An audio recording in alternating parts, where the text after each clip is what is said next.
자, 그러면 이 우선 변제권 대항력의 내용을 봤는데 우선 변제권과 대항력의 관계도 이해하고 있어야 됩니다. 그러면 이 관계는 뭐 예를 들어서 이게 주택이에요. 근데 이 주택의 소유자이자 임대인이 갑이에요. 여기에 먼저 저당권이 들어와 있거든요. 그 다음에 이제 임차인이 들어왔어요. 임차인 을이 들어온 거예요. 이자의 계약 기간이 1년 6개월이 남았다. 그럼 이 상태에서 갑이 병한테 이걸 팔았어요. 매매를 했습니다. 그럼 매매를 취득한 병에 대하여 이 임차인 을은 나 1년 6개월 남았으니까 나 계약기간 만료 시에 나갈래 하고 대항할 수 있을까요? 대항할 수 있죠. 이때는 선순위 저당권이 있다 하더라도 이거 매매의 경우는 저당권이 아무 영향이 없죠. 그러니까 저당권은 물권이기 때문에 그대로 대항력을 인정합니다. 그러니까 1년 6개월 뒤에 이사 가겠다. 그러니까 매매는 임대차를 깨트린다. 대항력 본래의 모습이 나타나죠. 그러니까 주택이 매매된 경우에는 상속도 마찬가지고요. 교환이 된 경우도 마찬가지고요. 증여가 된 경우도 마찬가지죠. 이러한 경우는 저당권에 전혀 영향이 없기 때문에 임차인의 대항력을 그대로 인정하죠. 근데 만약에 이 주택을 병이 경매로 낙찰받았어요. 경매로 낙찰받으면 우리가 이제 상식적으로 알고 있죠. 경매의 경우는 저당권이 소멸한다는 거. 그럼 이 저당권이 소멸하려는데 임차인이 여전히 병에 대하여 대항할 수 있다고 한다면 이거 쉽게 낙찰이 안 되겠죠. 그러니까 저당권자가 이제 피해를 입더라 이거예요. 그러니까 이때는 이 임차인은 이 저당권 때문에 이 병에 대하여 대항할 수 없게 돼요. 우선 변제권은 문제만 남죠. 그러니까 순위에 따라서 이제 배당을 받고 나가는 수밖에 없다는 얘기입니다. 이해되세요? 이게 바로 대항력과 우선 변제권 관계예요. 근데 만약에 요 임차인이 가장 먼저 왔잖아요. 그럼 이때는 이제 망고 땡입니다. 그래서 요 임차인은 경매로 넘어가든 매매로 넘어가든 주택이 대항력을 주장하든 우선 변제권을 주장하든 선택적으로 행사할 수 있어요. 만약에 가장 먼저 온 임차인이 우선 변제권 행사했어요. 나 집집에서 이 집에 살기 싫다. 그래서 배당을 해달라. 나갈 테니까. 근데 가장 먼저 왔음에도 불구하고 요 임차인이 전액을 보증금을 회수 못했다. 그럼 회수 못한 금액 가지고 이번엔 대항할 수도 있어요. 그러니까 망고 땡입니다. 그래서 신축 같은 경우는 이런 일이 벌어져요. 그렇기 때문에 임대인 앞으로 먼저 신축 같은 경우는 소유권 이전기가 되기 전에 임차인이 먼저 들어가는 경우가 있죠. 근데 임대인은 요거 이제 산 사람은 결국은 저당 잡고 돈을 빌려야 되거든요. 그럼 임차인이 먼저 들어와 있으면 결국은 은행이 후순위로 밀리기 때문에 대출을 안 해줘요. 그래갖고 이제 신축 같은 경우는 먼저 임차인이 들어가게 되면 조건을 꼭 달죠. 나중에 저당 잡을 때 내가 대출 받을 때 주민등록 한번 빼달라. 그렇게 이제 특약을 걸고 계약을 진행합니다. 안 빼주면 아주 머리 아파지죠. 자, 그래서 이제 대항력, 우선 변제권 이런 관계를 이해를 해두시고요. 자, 그럼 넘어갈까요? 최우선 변제권이 있죠. 자, 그럼 이제 최우선 변제권은 말 그대로요. 가장 먼저 경매 절차에서 배당을 받아갈 권리 이렇게 이제 이해하면 되는데 우리는 지금 시험에 대비하니까 이 최우선 변제란 말은 이렇게 이해하셔야 됩니다. 그 경매 개시결정 등기 최우선 변제란 말은 이 말이에요. 개념이 임차인이 말이에요. 임차인이 보증금 중 일정액이에요. 그러니까 경매나 압류부동산 공매 시에 임차인이 보증금 중 일정액이에요. 보증금 중 일정액을 다른 담보권에 우선하여 변제받을 권리. 이게 최우선 변제권이에요. 그러니까 보증금 중 일정에 대하여 다른 담보권자보다 가장 먼저 배당을 받아가는 거죠. 그러니까 이게 바로 이제 최우선 변제권의 개념입니다. 우선 변제권과 구분할 필요가 있는데 우선 변제권은 임차인이 자기보다 뒤로는 권리자보다 먼저 배당을 받아갈 권리죠. 뒤로는 후순위 권리자. 근데 최우선 변제권은 보증금 중 일정에 대하여 다른 담보권에 우선하여 변제받을 권리예요. 개념이 이렇게 돼 있습니다. 그러니까 주임법, 상임법 어디를 뒤져봐도 최우선 변제라는 말은 없어요. 근데 일반적으로 시험에서도 최우선 변제라는 말을 쓰는데 보증금 중 일정에를 출발하면 이건 최우선 변제라는 걸 꼭 이해하고 있어야 돼요. 그래서 보증금 전액이 아니고 일정에 대해서만 최우선 변제 해줍니다. 그럼 임차인이 최우선 변제를 받기 위해서는요. 요건이 어떻게 되냐면 이 주택에 대한 경매 개시결정 등기가 되기 전까지, 경매 진행하면 개시결정 등기를 합니다. 개시결정 등기가 되기 전까지 입주와 주민등록을 해놔야 돼요. 대항 요건을 갖춰야 됩니다. 그러니까 대항 요건을 입주와 주민등록 해놔야 되고, 그다음 보증금액이 이른바 이거는 소액임차인을 보호하기 위한 규정이니까 보증금액이 지역별로 일정 금액을 넘기지 말아야 됩니다. 이게 그러니까 이른바 이것이 소액보증금이라는 얘기예요. 그럼 임차인이 최우선 변제를 받기 위해서는 결국은 이렇게 경매 등기 전까지 대항 요건을 갖추고 보증금액이 소액보증금이어야 된다는 거예요. 그럼 왜 경매 등기 전까지 입주와 주민등록을 해놔야 되느냐? 만약에 경매 개시결정 등기가 됐어요. 주택에 대해서. 그러면 경매가 진행된 경고를 했죠. 근데 그 후에 들어온 임차인에게도 최우선 면제를 인정해버리면 임대인이 허위의 소액임차인들을 만들 수 있죠. 그래갖고 저당권자에게 피해 줄 우려가 있더라 이거예요. 그래가지고 경매 등기 전까지 입주와 주민등록 미리 들어가 있어야 돼요. 들어가 있어야 되고 보증금액이 지역별로 일정 금액을 초과하지 않아야 되는 소액보증금 이해됩니다. 그러면 계약세 확정일자는 최우선 면제 요건이 아니란 얘기죠. 그죠? 그래서 최우선 면제 요건이 아닙니다. 확정일자는 오직 우선 변제권의 요건일 뿐이에요. 자, 그럼 소액보증금의 범위가 어떻게 되느냐? 서울의 경우는 1억 5천만 원 이해야 됩니다. 그다음에 과밀억제 원역이 있죠. 서울은 원래 전체가 과밀억제 원역이거든요. 근데 서울을 제외한 과밀억제 원역, 경기, 인천하고 이제 경기도 일부 지역들이 있죠. 뭐 수원, 용인, 안양, 뭐 이런 데들. 그래서 이게 이제 과밀억제 원역입니다. 여기는 1억 3천만 원 이하 되고요. 광역시는 7천만 원 이하 되는데 기타 지역은 6천만 원 이하 돼요. 그래야 최우선 면제를 받을 수 있어요. 그러면 서울의 경우는 1억 5천만 원을 넘어섰잖아요. 그럼 이 임차인은 최우선 면제 대상이 아니에요. 그러니까 1억 5천 이하로 와야 됩니다. 이때 인천광역시 있지 않습니까? 인천광역시는 광역시 기준을 이용하는 게 아니고 과밀억제 원역이 있죠.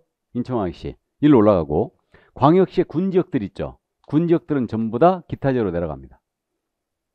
인천광역시 강화군, 대구광역시 달성군, 부산광역시 기장군 이런 데들. 그래서 전부 다 이제 기타 지역으로 내려가죠. 그럼 요 금액 이하로 왔다면 최우선 변제를 받을 수 있고요. 이때 최우선 변제 해주는 금액은 전액을 해주는 게 아니고 일정액만 해줘요. 그래서 1억 5천 이하라면 서울은 5천만 원까지 해주고요. 그 다음에 과밀억제원은 1억 3천만 원 이하라면 4,300까지 해줍니다. 그리고 그 광역시의 경우는 7천만 원 이하라면요. 이거는 2,300까지 해주고요. 기타 지역은 6천만 원 이하라면 2천만 원까지 해줍니다. 그럼 요쪽 금액은 요쪽 금액의 3분의 1이죠. 3분의 1이고 서울 정도는 기억하고 있어야 돼요. 1억 5천 이하라면 5천만 원까지. 이렇게. 자, 그래서 이렇게 이제 최우선 변제를 해주고 있는데 최우선 변제를 해주는 금액은요.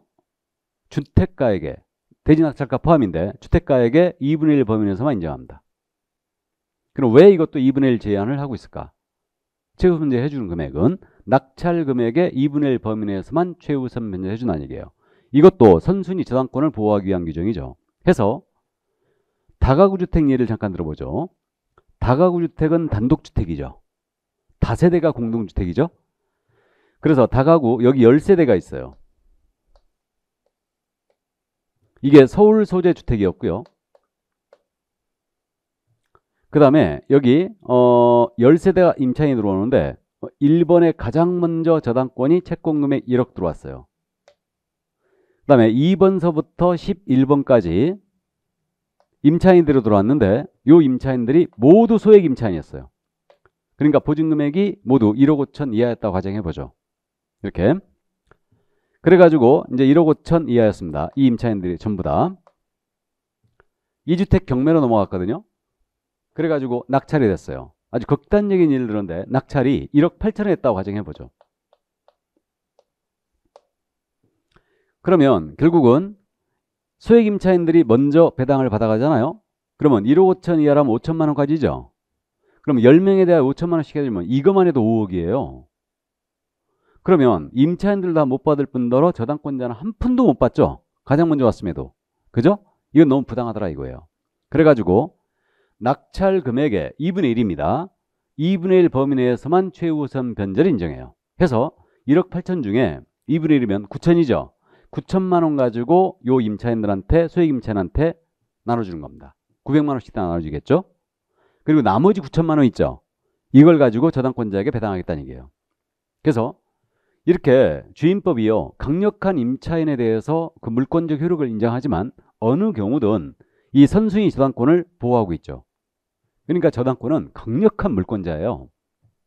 그렇기 때문에 이자와 이해관계를 이렇게 조정하는 거예요. 그래서 낙찰금액 2분의 1 범위 내에서만 최우선 변제를 인정합니다. 이해하셨죠? 자, 이 정도. 자, 그래서 이제 최우선 면제 여기까지 이해를 해 두시고요. 근데 실무적으로 한 가지. 최우선 면제는 확정일자가 요건이 아니라고 했잖아요. 근데 실무에서는 확정일자 소액임차인이나 또 찍으라고 해야 되죠. 왜 그래야 됩니까? 1억 5천이라면 5천만 원까지만 해줘요. 그러면 나머지 금액은 최우선 못 받잖아요, 지금. 그러니까 결국은 확정일자 찍음으로써 우선 면제권 행사할 수 있도록 그렇게 찍으라고 유도해야 됩니다. 실무에서는. 자, 그러면 그 정도 이해를 해두시고요. 그러니까 최우선 변제는 확정일자는 요건이 아니에요. 이 정도 이해를 해두시고요. 자, 그러면 넘어갑니다. 이제 임대차 정보 제공이란 말이 나와 있죠. 교재 지금 126쪽 가고 있죠. 그러면 그 임대차 관계, 이해관계에 있는 이해관계에는요, 그 확정일자 부여기관에다가 그 임대차 관계에 대한 정보의 열람을 요청할 수 있습니다. 이해관계에는. 그럼 이건 개인정보이기 때문에 이해관계임을 명백히 증명해야 돼요. 그래야지만 이제 요 정보를 열람할 수 있죠. 그 정도만 이해해 주시고. 그 다음에 그 밑에 금융기관 등의 우선면제권의 취득이란 말 나와 있죠. 그럼 이거 우선면제권의 취득이 금융기관 등의 취득이란 말인데 이게 우선면제권 승계예요. 그래서 요 금융기관은요, 임차인의 보증금만한 채권을 계약으로 양수했잖아요. 그러면 양수한 금액의 범위 내에서 우선면제권을 금융기관은 승계합니다. 그래서 이게 왜 들어왔냐면요, 그 요즘 전세자금 대출 많이 받죠. 근데 은행들이 전세자금 대출해주고 채권 확보 수단이 마땅치 않았던 거예요. 그래가지고 그렇게 해주고 이제 보증금만한 채권을 양수를 받잖아요, 은행이. 그러면 우선면제권을 그대로 승계하게 됩니다. 그래서 금융기관은 우선면제권을 승계할 수 있다. 이 정도만 이해하시는데, 이거는 금융기관한테만 인정해요.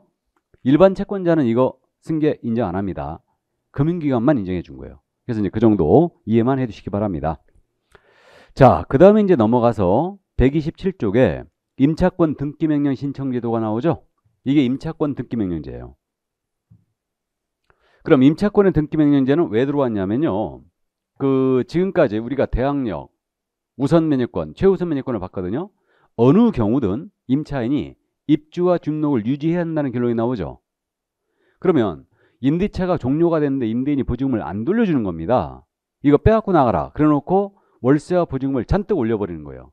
그럼 임차인은 이사를 한번 가버리게 되면요, 그 좋은 대항력, 우선면제권, 최우선면제권 다 잃어버려요. 이사를 가버리면. 그러니까 임차인이 오도가도 못하게 된 겁니다. 해가지고 임차인의 자유로운 이사를 위해서 임차권 등기명령제가 도입이 됐죠. 그래서 임대차가 끝났거든요. 종료가 됐는데 보증금을 임차인이 못 돌려받았습니다. 임대인이 안 돌려줘요. 그러면 그 임차인은 단독으로 임차주택 소재지 법원에다가 임차권의 등기명령 신청할 수 있어요. 그러면 등기명령을 신청하지 않습니까? 그럼 넉넉 잡고 한 3주 정도면 촉탁으로 강제적으로 이 주택에 임차권의 등기가 돼버립니다. 그래서 우리는 이 등기의 효력을 기억해야 돼요. 그래서 임차권 등기가 강제적으로 돼버리면 어떠한 효력이 발생하냐면요, 임차인은 등기한 때로부터 대항력과 우선 변제권을 취득하게 돼요. 근데 임차인이 입주 주임록을 해가지고 대항력을 먼저 취득해 놓은 게 있어요. 또 확정일자 찍음으로써 우선면제권 취득한 게 있어요. 그러면 이미 취득한 대항력 우선면제권은 그대로 또 유지가 됩니다. 이거는 이사를 가더라도 그대로 유지가 돼요. 등기 자체가 대항력과 우선면제권을 유지시킵니다. 없었다면 등기한 때로부터 취득하게 돼요. 이게. 그래서 이사를 가더라도 그대로 기취득한 대항력 우선면제권은 그대로 유지가 되고, 그럼 이제 이사를 갔죠. 이사를 가면 집이 비었지 않습니까? 그럼 임차인이 새로 들어올 수 있죠. 그럼 새로 들어온 임차권 등기 후에 새로 들어온 임차인은 소액 임차인일지라도 최우선 변제는 인정하지 않습니다. 그러나 우선 변제권은 인정을 해요. 확정일자인 우선변제권 인정합니다. 이거 왜 그랬냐면요, 이것도 짐작되시죠? 그럼 예를 들어서 이 얘기 아닙니까?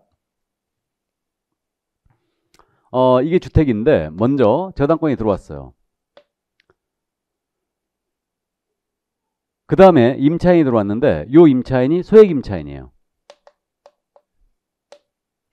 그럼 저당권자는 가장 먼저 저당을 잡으면서 그런 신뢰를 했을 거 아니에요. 내가 가장 먼저 저당을 잡지만 나보다 뒤로 들어오는 임차인이 만약에 지역별로 소액 임차인이었다. 뭐 1억 5천, 1억 3천, 7천 이런 식이었다면, 소액 임차인이었다면 경매로 넘어갔을 때 나는 5천만 원, 4,300만 원, 2,300만 원을 양보해야 된다. 이런 신뢰를 하고 있었죠. 그런데 보증금 안 돌려주니까 요 임차인이 임차권 등기명령 신청해갖고 임차권의 등기를 해놓고 나가버린 거예요. 그럼 소액 임차인이 빈자리는 소액 임차인이 또 들어올 가능성이 크죠. 그죠? 그러니까 그 다음 들어온 임차인이 들어왔는데 또 이자가 소액이에요. 그럼 이 저당권자가 또 이자에게 일정 금액을 양보해야 되느냐? 그건 못한다는 얘기죠. 그러니까 우리 뒤통수 2번은 인정해야 하네요. 절대 인정 안 합니다. 그렇기 때문에 임차권의 등기 후에 들어온 임차인은 소액 임차일지라도 최우선 변제를 인정하지 않는 거예요. 이 저당권 때문에. 이해되세요? 그러나 이자가 확정일자를 찍었어요. 그럼 우선 변제권은 저당권보다 후순위로 밀리죠. 그러니까 우선 변제권은 인정하죠. 그리고 여기에 들어간 비용 있죠. 임차권 등기명령 신청하고 임차권 등기할 때 비용 들어가거든요. 이 비용은 임대인 때문에 지금 비용이 발생한 거죠. 그러니까 이 비용은 임대인에게 청구할 수 있다 그랬죠. 그래서 임차권 등기명령제 여기까지 이해를 해두시고요. 자, 그러면 임차권 등기명령제를 다 봤습니다. 자, 그러면 이제 그 127쪽 맨 밑에 8번 임차권의 존속 보장제도가 나오죠. 이건 뭐 여러분들이 상식적으로 알고 계세요. 우리 주택임대차 계약은 최단 기간을 보호하고 있죠. 몇 년? 2년을 보호합니다. 그래서 주택임대차 계약에 기간의 정함이 없었거나 기간에 정하지 않았어요. 기간을 2년 미만으로 정한 그 주택임대차 계약은 기간을 2년으로 본다 이랬죠. 그럼 2년 미만으로 정한 주택임대차 계약 성립할 수 있다는 얘기네요. 그죠? 그래서 임대인과 임차인 서로 합의해서 계약 기간을 1년으로 정할 수 있어요. 이건 성립이 가능합니다. 그런데 그 2년 미만으로 정한 기간의 유효를 임차인만 주장할 수 있어요. 임대인은 주장 못합니다. 그럼 이 얘기네요. 1년으로 계약했거든요. 자, 이렇게 됐어요. 임대인이 내 아들이 1년 뒤에 제대한다. 그러니까 내 아들한테 집을 줘야 된다. 그러니까 꼭 1년 뒤에는 비워달라. 이랬거든요. 임차인 철석까지 약속했어요. 네, 비워드리겠습니다. 그럼 이 계약은 유효합니다. 근데 임대인이 살아보니까 이사 가기 싫어진 거예요. 나 1년 더 살래. 그러면 그냥 보장해 줘야 돼요. 그죠? 그러니까 이런 깡패법이 없는 거죠, 이게. 그래서 어쨌든 2년 미만으로 정한 그 기간의 유효를 임차인만 주장할 수 있습니다. 임대인은 주장 못해요. 이거는 그래서 이제 최단 2년을 보호하고 있고, 그럼 임대차 기간이 끝났잖아요. 끝났어도 임차인이 보증금을 반환받을 때까지는 임대차 관계는 존속하는 것으로 본다 그랬어요. 이 얘기는 월세가 발생되고 있었다면 월세는 내란 얘기예요. 임차인한테. 자, 그 얘기입니다. 그러니까 존속기간, 최단기간을 보호하고 있고요.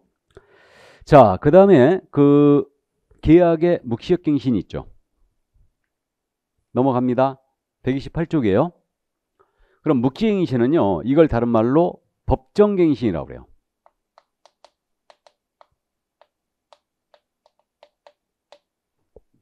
이렇게 부르는데, 묵시란 말이 아무 얘기 없었다는 얘기죠. 임대인이든 임차인이든 아무 얘기 없었다. 그럼 계약은 갱신이 됩니다. 이게 그래서 이걸 법정갱신이라고도 해요. 그럼 조건은 어떻게 되냐면 임대인이 계약 만료 전 6월에서 2월까지예요. 2월까지 사이에 임차인에 대하여 갱신 거절 통지 나가라. 보증금 3천만 원 올 테면 나가라. 이런 통지를 안 했어요. 그럼 계약이 묵시갱신되고 임차인 역시 계약 만료 전 2월입니다. 2월까지 거절 통지 안 했어요. 나가겠다. 이런 통지 안 했습니다. 그럼 2개월 전까지 아무 얘기 없었다는 얘기 둘 다. 그럼 계약이 묵시갱신이 됩니다. 이게. 그러면 이렇게 묵시갱신이 되면 조건은 어떻게 되느냐. 전 임대차와 동일한 조건으로 재임대차한 것으로 간주가 됩니다. 이렇게.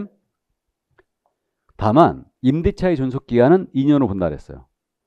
그러면 계약이 묵시갱신되며 임대인이요 일방적으로 보증금을 증액할 수 있나요, 없나요? 일방적으로 증액할 수 없어요. 월세 증여할 수 없습니다. 이렇게 되고요. 자, 그러면 이제 계약이 묵시로 갱신됐거든요. 그럼 2년씩 다시 가는 거죠. 근데 2년으로 가는데 임차인이 이제 이사 갈 일이 생긴 거예요. 그럼 임차인은 또 언제든지 계약을 해지할 수 있어요. 임차인은. 누구만? 임차인만 가능해요. 임대인은 무조건 2년 보장해야 되거든요. 그러면 임차인은 언제든지 계약 해지를 통지할 수 있고, 만약에 임차인이 나가겠다 통지했잖아요. 이 통지를 임대인이 받았어요. 3개월 지나면 해지 효력이 발생합니다. 그럼 임대인은 3개월 되는 보증금 돌려줘야 된다는 얘기예요. 그죠? 자, 그럼 이거는 임차인한테 굉장히 유리한 규정이죠. 해서 임차인이 이익의 차임액에 달하도록 차임을 연체했다. 이익의 차임액에 달하도록 연체해야 돼요. 그래서 달하도록 연체했거나 임대차 계약성 의무를 현저히 위반했다. 그럼 이때는 묵시갱신 규정을 적용하지 않습니다. 이거. 그럼 내가 임대인의 입장이라면 계약서 재계약을 하는 게 좋아요? 묵시갱신이 되도록 놔두는 게 좋아요? 재계약하는 게 좋겠죠. 내가 근데 임차인의 입장이라면 묵시갱신이 되도록 놔둬야 되죠. 이사 가고 싶을 때 언제든지 이사할 수 있도록. 맞죠? 자, 그래서 이게 묵시갱신 규정이었습니다. 이게. 자, 그러면 묵시갱신 규정을 다 봤고요.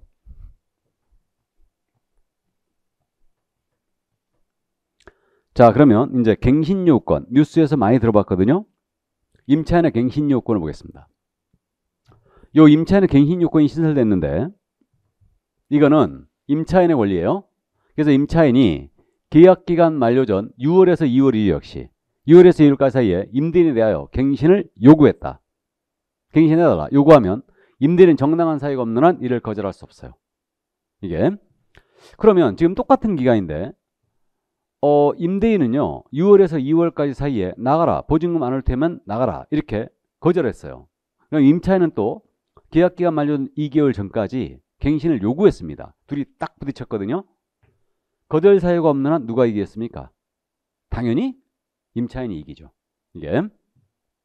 그럼 이때 임대인이 거절할 수 있는 사유는 임차인이 이익의 차임액에 달하도록 차임을 연체한 사실이 있다든가, 임대차 계약상 고의, 중과실로 목적물을 파손했다든가, 뭐 나머지 기타 부정한 방법으로 임차했다든가, 쌍방합의 상당보상했다든가, 임차인이 임의전대했어요, 주택을. 또는 그 일부 전부가 멸실돼서 임대차의 목적을 달성할 수 없다. 또는 임대차 계약서 의무를 위반했다. 또는 임대차 계약 당시에 이거 재건축 계획이 있거든. 이거 대부분 철거할 계획이 있거든. 고지해가지고 그 계획에 따른다. 또 노후화 등으로 안전상 사고의 우려가 있다. 이런 경우들을 거절할 수 있어요. 근데 특이한 거절 사유가 임대인이요. 이때 임대인의 직계 존속 비속을 포함하는데 임대인의 직계 존비속이 거주하겠대요. 직계 존속은 임대인의 부모, 조부모, 그다음에 직계 비속은 아들, 딸, 손주, 손녀죠. 이건데 그래서 임대인이 직접 거주하시겠다 해가지고는 이때는 거절할 수 있어요. 이거는 이때 위반하게 되면 직접 거주하지 않고 세를 또 놨다 다른 사람한테, 그럼 이때는 이제 손해배상을 청구할 수 있습니다. 이렇게 손해배상이 또 정해져 있는데 요거는 이제 후일 더 하기로 하고요. 자, 그래서 이렇게 거절 사유가 없는 한 이때는 임대인은 거절 사유가 없는 한 거절할 수가 없습니다. 그럼 임차인의 갱신 요건은요 1회 하나요 허용합니다. 1회만. 자, 그럼 이제 오해하지 마셔야 되는데 최초의 계약을 2년 했어요. 그리고 묵시갱신이 됐거든요. 그리고 또 묵시갱신이 됐어요. 또 이제 6년 살았죠. 근데 이제 임대인이 계약기간 만료될 때 나가라 이런 거예요. 그럼 이제 갱신 요건 행사해 버리면 돼요. 1회만 허용합니다.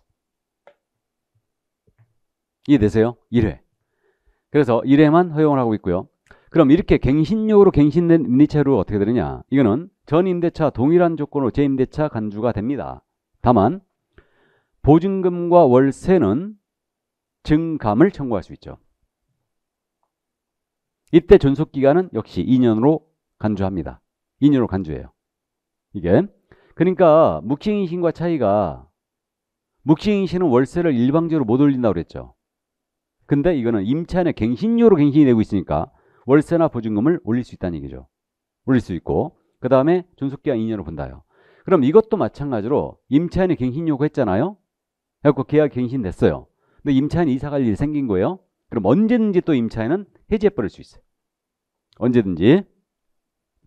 그럼 이 통지를, 해지 통지를 임대인이 받았잖아요. 3개월 지나면 또 역시 효력이 발생합니다. 그러니까 3개월 뒤에는 보증금 반환해야 합니다. 요게 사실 좀 문제가 있어 보이는데, 제 개인적으로 봤을 땐 임차인이 사는 게 좋아갖고 더 살겠대. 그리고 갱신 요건 행사했거든요. 근데 이제 이사 가겠다? 또? 그럼 3개월 뒤에 보증금 돌려줘야 된다? 조금 법 논리적으로 조금 무리가 있어 보이는 규정입니다. 그래서 어쨌든 주임법은요, 임차인이 묵시갱신이 됐던, 갱신 요구로 갱신이 됐던 언제든지 해지할 수 있어요. 그럼 3개월 지나면 해지 효력이 발생하는 겁니다. 됐어요? 이 정도.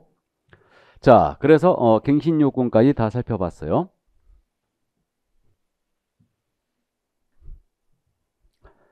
자, 그러면 이제 차임 등의 증감 청구권이 나오거든요. 교재 129쪽입니다. 그럼 이것도 여러분들이 상식적으로 알고 계신 분들이 많은데, 보증금 후 월세 증액 제한하고 있다는 거 알죠? 증액 제한을 하고 있는데, 이거는 기존 보증과 월 차임의 20분의 1을 초과하여 증액하지 못합니다. 20분의 1. 20분의 1을 하면 이게 프로테이주라는 사람 몇 프로예요? 5%죠. 그럼 보증금이 1억이었다. 500만 원 이상 못 올립니다. 또 월세가 100만 원이었다. 5만 원을 초과하여 못 올려요. 그래서 20분의 1을 초과할 수 없다. 5% 제한이에요. 이게 5%룰입니다. 그리고 증액 후 1년 내는 다시 증액하지 못하게 돼 있어요. 다만 이 부분은 5%, 20분의 1 초과해 증액하지 못한다 그랬는데 조례로 달리 정할 수 있어요. 근데 조례로 달리 정한 걸 제가 보질 못했습니다. 아직. 그래서 5% 제한을 하고 있고요. 다음에 뭐 보증금을 월세로 전환시키는 게 있거든요. 그래서 이 부분이 있는데 이건 우리 교재에 없죠 지금. 그래서 이거는 이제 천천히 하시면 돼요. 이게. 그리고 증액 제한을 초과해 지급된 거 있죠. 이거는 당연히 반환 청구할 수 있습니다. 무효기 때문에. 자, 그래서 이제 그 정도 이해를 해 두시고요. 자, 그러면 이제 우리 130쪽에 상가 건물 임대차 보호법이 등장하고 있죠. 그렇기 때문에 이제 주임법의 주요 골자를 모두 이제 살펴봤습니다. 모두 살펴봤고, 이제 상가 건물 임대차 보호법이 나오는데, 나머지 이제 판례 태도는 여러분들이 민법 시간에 차츰차츰 더 들으실 거예요. 이게. 저는 이제 조문을 위주로, 법조문을 위주로 철저히 설명을 지금 하고 있는 겁니다. 자, 그럼 상가 건물 임대차 보호법을 보는데, 이 상가 건물 임대차 보호법은요, 나머지 뭐 이런 규정들이 더 있는데, 요건 이제 후일, 우리가 더 하면 됩니다. 그럼 상가 건물 임대차 보호법은 2002년도 월드컵이 있던 해에 만들어졌어요. 이게 그래서 월드컵이 있던 해에 제정 시행이 됩니다. 국민 경제 생활 안정을 위하여 이 법이 제정 시행되고 있어요. 국민 경제 생활. 상임법은요, 여러분들 공부하실 때 주임법과의 차이점들을 정리하셔야 돼요. 상임법은. 그래서 서로 비교해서 주임법의 내용을 철저히 숙지하고 둘이 구조가 비슷하거든요. 그렇기 때문에 그 상임법이 어떤 차이가 있는가, 이 정도를 정리를 꼭 해주셔야 됩니다. 그럼 상가 건물 임대차 보호법의 적용 범위는 어떻게 되냐면, 이거는 사업자 등록의 대상이 되는 영업 목적 건물의 임대차에 하나에 적용합니다. 그럼요, 상가 임차인이 사업자 등록 안 돼 있잖아요. 절대 보호 못 받습니다. 무조건 사업자 등록 돼 있어야 돼요. 그 다음에 영업 목적 임대차야 돼요. 이게 영업 목적이 된다. 그러면 교회나 동창회 사무실이에요. 여긴 영리 목적이 아니죠. 교회는 영업 목적이 아닙니다. 그죠? 그러니까 여기는 적용이 없어요. 여긴 적용이 없습니다. 그리고 당연히 똑같죠. 이거는 주된 부분을 영업용으로 써야 돼요. 주임법과 똑같죠. 그 다음에 미등기 상가 전세도 적용됩니다. 이게 채권적 상가 전세죠. 적용되고 있고, 그 다음에 일시사용 상가 임대차는 적용이 없어요. 이것도 주임법과 똑같아요. 지금. 일시사용 상가 임대차가 뭐가 있을까? 주로 땡 처리하는 장소를 얘기를 많이 하거든요. 근데 땡 처리하는 장소, 사업자 등록이 안 돼 있을 가능성이 크죠. 그죠? 근데 이제 사업자 등록 돼 있다 하더라도 땡 처리 장소는 일시사용 상가 임대차니까 적용이 안 된다고 봐야 되겠죠. 이게. 자, 그 다음에 요거는 국민 경제생활 안정을 위한 법이니까 임차인이 법인인 경우도 적용이 되는 걸로 보입니다. 다만 이제 극소수의 견해가 반대 견해가 있어요. 자, 근데 특이한 게 상가는 뭐냐면요. 보증금 제한을 두고 있다는 거예요. 이게 아주 특이해요. 보증금 제한을 두고 있다. 예. 주임법에는 보증금 제한이 없었죠. 최우선 변제 임차인 말고는. 맞죠? 근데 상가는 적용 범위에 있어가지고 보증금 제한을 두고 있어요. 그러니까 이 범위를 넘어서면 아예 보호를 안 하겠다는 의지예요. 사실은. 그죠? 해서 이제 보증금 제한이 지역별로 서울입니다. 서울은 9억을 초과하면 안 돼요. 보증금이 9억 이하로 와야 됩니다. 다음에 서울을 제외한 과밀 억제 권역 있죠. 뭐 인천광역시, 경기도 일대 시들. 여기는 6억 9천을 초과하면 안 돼요. 그리고 광역시 있지 않습니까? 광역시는 이거 5억 4천을 초과하면 안 돼요. 이때 과밀 억제 권역에 속하는 인천광역시는 과밀 억제 권역을 적용합니다. 그다음에 광역시는 군 지역들이 있죠. 군 지역들은 모두 기타 지역으로 내려가요. 그래서 기타 지역은 3억 7천을 초과하면 안 돼요. 나중에 이제 이 숫자는 모두 이제 암기를 할 거고요. 자, 그래서 서울은 9억, 과밀 억제 6억 9천, 광역시는 5억 4천, 기타 지역은 3억 7천을 초과하면 안 됩니다. 이때 차임이 있잖아요. 월세. 월세가 있으면 곱하기 배가요 합산하게 돼 있어요. 곱하기 배가요 합산한다. 그럼 이 얘기네요. 서울 소재 상가 임대차인데 서울에 있는 상가예요. 보증금 5억에다가 월세가 500만 원 있었다. 그럼 이 임차에는 상가 임대차법에 적용을 받느냐? 전면적인 적용이 안 되죠. 환산하면 10억 득잖아 이거. 10억. 500에다가 100을 곱하여 합산하면 10억이 됐어요. 9억을 초과했죠? 그러니까 원칙적으로 적용되지 않습니다. 전면적인 적용이 안 돼요. 그래서 상가는 이렇게 보증금 제한이 있다는 게 아주 특이합니다. 이렇게. 그래서 서울은 9억, 과밀억제 적용은 6억 9천, 다음에 광역시는 5억 4천. 이 제한을 넘어서면 전면적인 보호가 안 돼요. 일부 규정만 보호가 됩니다. 자, 그런데 여기서 지금 이렇게 지금 현재 보증금 제한을 하고 있는데 여기서 보증금 제한에 관계없이 적용되는 규정이 있어요. 이게. 그래서 이제 이 부분은 일단 이해만 해 두시는데 우리 교재에는 요령이 지금 일목요연하게 정리는 안 돼 있는데 뭐 차츰 아시게 될 거예요. 그러면 서울에서는 지금 9억을 넘기면 안 된다고 그랬죠. 그러면 예를 들어서 보증금 5억에다가 월세가 500만 있었다. 그러면 요 임차에는 지금 환산 10억이 됐기 때문에 전면적인 적용이 안 돼요. 상임법, 상가임대차법 전면적인 적용이 안 되고 일부 규정만 적용됩니다. 그 보호되는 규정이 뭐냐? 바로 이거예요. 그러니까 요 임차에는 요 규정만 보호를 받아요. 그래서 대항력 규정이 있잖아요. 이거하고 권리금 보호 규정이 있어요. 3기 차임 연체했을 때 계약 깰 수 있다. 그 해지 규정. 그다음에 계약갱신 요건 규정, 표준계약서 규정, 임시 특례 규정도 있었는데 뭐 이건 의미가 없으니까 일단. 그래서 요 규정 외에는 요 임차에는 보호를 못 받습니다. 그럼 확정일자에 의한 우선 면역권 이런 것들 보호를 못 받는다는 얘기예요. 그래서 일단은 일부 규정만 적용된다더라. 그러니까 나중에 요 적용되는 규정들을 이제 우리는 암기할 겁니다. 암기할 건데 그래서 보증금은 보증금 제한을 상관하고 있구나. 그럼 보증금 제한을 넘어서면 일부 규정만 적용이 되는구나. 그렇게만 이해하고 계셔야 됩니다. 이때 그 일부 규정이 대항력, 권리금, 3기 차임연체 계약 해지 규정, 그 다음에 요거 갱신 요건 규정, 표준계약서 규정만 일단 적용이 된다. 그렇게 이해하시는데 자 그러면 이제 대항력 규정이 나오죠. 그럼 대항력 있잖아요. 이거는 이제 대항력의 내용은 똑같고 대항 요건만 차이가 있어요. 주임법과.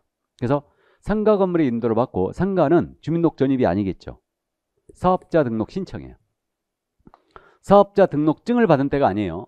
증을 받은 때가 아니고 사업자 등록을 신청하면 다음 날서부터 대항력을 취득합니다. 그럼 이 상가의 양수인은 임대인의지를 그대로 승계하게 돼요. 그런데 이호 규정, 대항력 규정은 전국의 상가 임차인 모두 보호를 받습니다. 대항력 규정은 보증금 제한에 관계없이 적용된다고 그랬잖아요. 그죠? 이렇게 되고 자, 그 다음에 이제 요건 사업자 등록 신청이다. 상가는. 다음에 임차인의 우선 면역권이란 말 나와 있죠. 그럼 우선 면역권은 확정일자를 찍어야 될 거 아닙니까? 이때 확정일자 찍는 곳만 틀려요. 주임법과. 우리 주임법에서는 확정일자 찍는 곳이 공증인사무소, 동주민센터, 그 다음에 등기소사 인정했죠. 근데 상가는요, 확정일자 어디서 찍어야 되냐면 관할 세무서장한테 받아야 돼요. 그래서 사업자 등록을 하고 상가물의 인도를 받고 대항력을 취득하고 그 다음에 계약서의 확정일자는 세무서장이 찍은 것만 인정합니다. 요거만 딱 차이가 있어요. 나머지는 똑같습니다.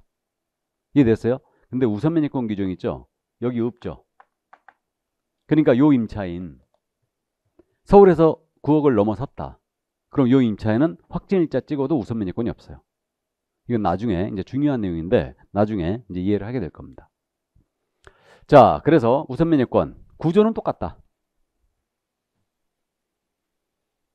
확정일자 받는 것만 주임법과 차이가 있는 겁니다. 자, 다음 넘어가죠.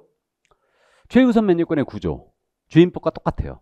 그래서 경매 등기 전까지 대항 요건을 갖춰야 됩니다. 그러니까 상가 건물의 인도를 받고 사업자 등록 신청해 줘야 돼요. 그 다음에 보증금액이 소액보증금이 됩니다. 그럼 소액보증금의 범위가 이렇게 되죠. 서울은 6,500만 원 이하 되고 과밀억정 5,500 이하 되고요. 다음에 광역시는 3,800 이하 되고 기타 지역은 3,000만 원 이하 됩니다. 이 금액을 넘어서면 똑같이 최우선 면제를 못 받아요. 그럼 이 금액 이하로 왔을 때는 서울은 2,200까지 최우선 면제 주고요. 나머지 과밀은 1,900까지, 여기 광역시는 1,300까지, 기타 지역은 1,000만 원까지 해줍니다. 근데 특이한 게 뭐냐 하면 상가는 소액 임차인을 정할 때도 월세에도 곱하기 100을 합니다. 그러니까 이 얘기네요. 서울 소재 상가 임대차인데 만약에 보증금액이 2천만 원이에요. 그 다음에 월세가 45만 원 있었다. 그럼 이 임차인은 환산해갖고 6,500 이하로 와야 되니까 보증금 2천에다가 월세도 곱하기 100하에 합산합니다. 그럼 6,500 됐죠? 그럼 이 임차는 최우선 면제를 받을 수 있어요. 그래서 상가는 월세에다가 소액 임차인을 정할 때도 곱하기 100하여 합산한다. 근데 주임법은 그렇지 않죠. 보증금만 따져요. 그러니까요, 아까 주임법은 주택임대차 계약은 소액임차인이 서울은 얼마였어요? 1억 5천이었죠. 서울이 1억 5천이었습니다. 그러면요, 이렇게 되는 거 아닙니까?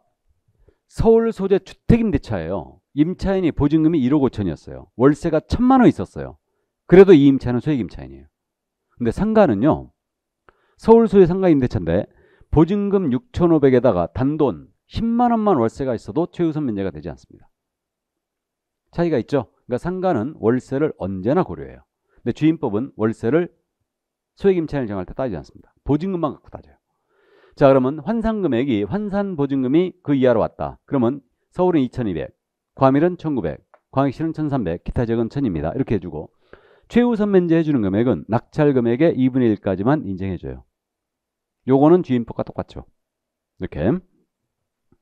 자, 그래서 거기까지 이해를 해두시고 일단. 자, 그럼 넘어갑니다. 계약갱신요건 및 묵시갱신이 나오고 있죠. 그럼 이거는 주임법과 구조가 똑같아요. 그래서 상임법에도 계약갱신요건이 있거든요. 근데 숫자만 조금 차이가 있네요. 상가는요, 임차인이 계약 만료 6월에서 1월까지 사이에 임대인이 돼요. 이건 1월이에요. 주임법은 2월이었죠. 1월 사이에 갱신을 요구했다. 임대인은 정당한 사유가 없는 한 거절할 수가 없는데 그 정당한 거절 사유가 주임법은 9가지가 있었거든요. 상임법은 8가지예요. 그래갖고 차이가 조금 있는 게 요게 지금 차이가 있죠. 3기 차임 연체했을 때 계약을 이거 거절할 수 있어요. 갱신 요구를. 주임법은 2기 차임 연체였죠.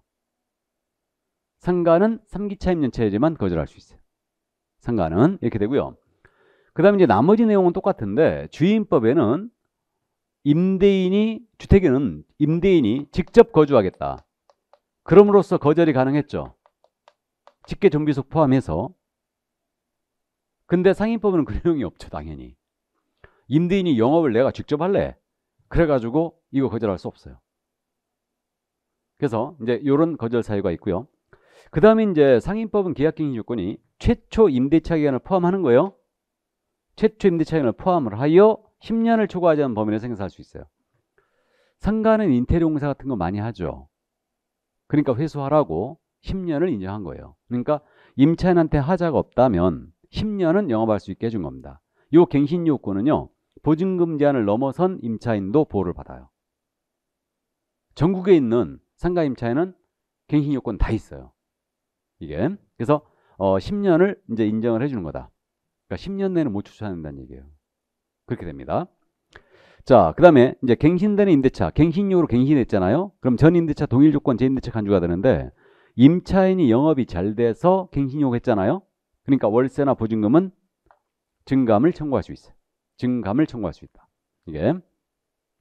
그럼 주임법과 더 차이가 뭐냐면요. 주임법에서는 주택임대차는 임차인이 언제든지 해지할 수 있었죠. 그럼 3개월 지나면 임대는 보증금 반환해야 돼요.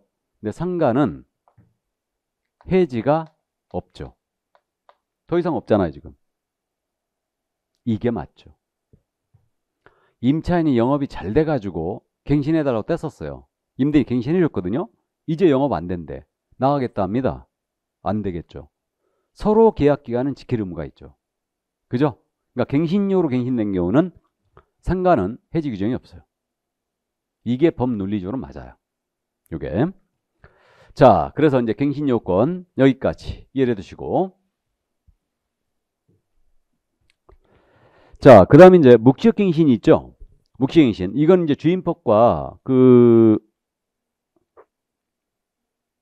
묵시적갱신 규정은 주임법과 똑같은데 그 주임법에서 묵시적갱신이 6월에서 2월까지였죠. 상가는 묵시적갱신은 임대인만 계약 만료 6월에서 1월까지 사이에 거절 통지 안 해버렸다. 1월이에요.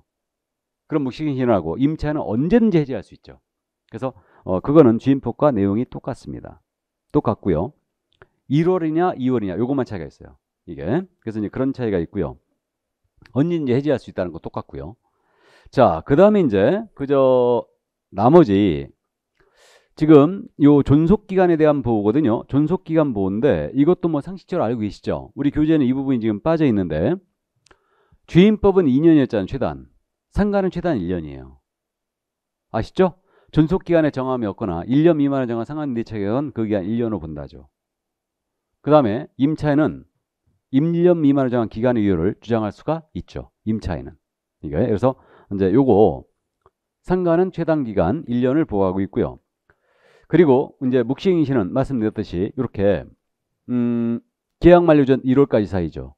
그럼 임차인은 언제든지 해지할 수 있고요. 3개월 지나면 해지료를 발생합니다. 이렇게 되고. 자, 그 다음에 이제 정보 제공에 대한 부분이죠. 이거는 확정일자 부여기관의 이해관계인이 정보 열람을 요구할 수 있다고 그랬죠. 주임법은. 근데 여기는 확정일자 부여기관 어디냐면 세무서장이잖아요. 그러니까 세무서장한테 그 임대차 정보의 제공을 열람을 요구할 수 있어요. 이렇게 돼 있고. 그 다음에 이제 그 전대차 적용 규정 이렇게만 지금 나와 있죠. 그럼 이제 나머지 내용을 잠깐만 이제 상가는 전대차가 많잖아요. 그러다 보니까 전차인 보호 규정이 있어요. 그러니까 전차인도 계약갱신 요건 규정, 증감 청구권 규정, 그러니까 월세, 증감 청구권, 그 다음에 월차임 이율 전환 규정, 그 다음에 월차임 전환 규정하고 3기차임에서 계약할 수 있다는 규정을 전차인도 보호를 받는데 이런 것들은 이제 조금씩 더 있다가 하시면 됩니다. 그리고 지금 우리 교재에 이 내용이 없는데 이해만 해두세요. 그냥 들어만 두시기 바랍니다. 상가는요, 권리금 보호 규정이 있어요. 임차인의 권리금 보호. 이거는 들어봤죠? 상가 임차인 권리금 보호한다는 거. 그래서 이 내용이 이거예요. 임대인은요, 임대차 계약 기간 만료 6개월 전부터 임대차 종료할 때까지 권리금 임차인이 지급받는 걸 방해하면 안 됩니다. 그러니까 신규 임차인이 되는 자로부터 권리금 지급받는 걸 방해해서는 안 된다. 언제부터요? 계약 만료 6개월 전부터. 만약에 방해를 했잖아요. 그러면 이때는 손해배상 청구할 수 있어요.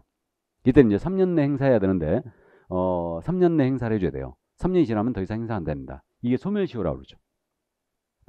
그리고 신규 임차인이 되는 자에 대한 알고 있는 정보가 있었다.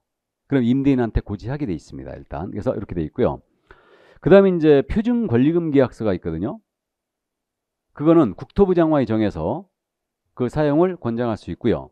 그래서 이제 임차인은 권리금 보호를 받고 있죠. 지금 상가는 권리금 보호를 받고 있고 이거는 보증금 제한을 넘어선 임차인도 모두 보호를 받아요. 그러니까 전국에 있는 상가 임차인은 모두 권리금 보호를 받고 있습니다. 이렇게 돼 있고요. 그 다음에 이제 다만 대규모 점포나 준대규모 점포한테 이게 적용이 없어요. 전통시장은 물론 제외인데. 그럼 대규모 점포는 백화점 같은 게 있잖아요. 준대규모 점포, 할인점 같은 데가 있죠. 할인마트. 그러니까 이런 데들은 여기 들어간 임차인은 권리금 보호를 못 받습니다. 근데 전통시장은 제외예요. 거기 임차인은 보호를 받고요. 그 다음에 임대인이 국 공유 공공단체였다. 그럼 이때는 보호 안 해요. 그러니까 국 공유재산이었다. 이때는 보호 안 합니다. 근데 오히려 보호해야 되는 거 아니에요, 이거? 국가가 임대인이라면? 그죠? 근데 일단은 여기는 적용을 안 합니다. 권리금 보호 규정을. 자, 그래서 이 정도 권리금 보호 규정이 있다는 거 이해만 해 두시고요. 그 다음에 그 상가 임차권 등기 명령제 있거든요. 이건 주인법과 완전히 똑같아요. 그래서 임차권 등기가 되면 등기한 때로부터 대항력과 우선면권 취득하고요. 이미 취득한 대항력 우선면권 그대로 유지가 되고 이사를 가더라도 그대로 유지가 됩니다. 그 다음에 그 위에 들어온 임차인은 최우선면권 없어요. 근데 확정일자의 우선면권을 인정하죠. 이 비용은 임대인에게 청구할 수 있습니다. 그래서 주인법과 이건 똑같고요. 또 상가도요. 증액 제한 있지 않습니까? 이거요. 주인법과 프로테이지는 똑같아요. 표현만 틀려요. 주인법은 20분의 1을 초과할 수 없다 그랬거든요. 근데 상가는요. 100분의 5라고 그랬어요. 이걸 초과해 증액하지 못합니다. 그래서 이렇게 돼 있고 그 다음에 이제 상가는 해지 규정이 별도로 있어요. 그래서 이것도 이제 상식적으로 많이 들어봤을 텐데 상가는요. 3기 차임 연체해야지만 계약을 해지할 수 있어요. 근데 주인법은 해지 규정이 없기 때문에 민법 해지 규정에 따라서 주택임대차는 2기의 차임액에 따라 연체했다. 그럼 해지에 부를 수 있습니다. 근데 상가는 몇 기? 3기 차임 연체해야 됩니다. 이것도 역시 보증금 제한을 넘어선 임차인도 모두 보호가 되는 거예요. 이렇게. 그다음 이제 상가도 표준계약서 규정이 있습니다. 주인법과 똑같죠, 이거는. 약간 차이만 있는데 표준계약서 규정이 있어요. 자, 그래서 요 내용 여기까지. 그래서 이제 우리 교재에는 뭐 써있지는 않지만 일단 요 정도 이제 감만 잡아두시기 바랍니다. 감만. 자, 그러면 상임법을 다 본 것 같네요. 그래서 다 봤고요. 그럼 이제 그 다음이 경공매 실무가 나오고 있죠. 133쪽에. 요거는 조금 쉬었다 할까요? 깔끔하게.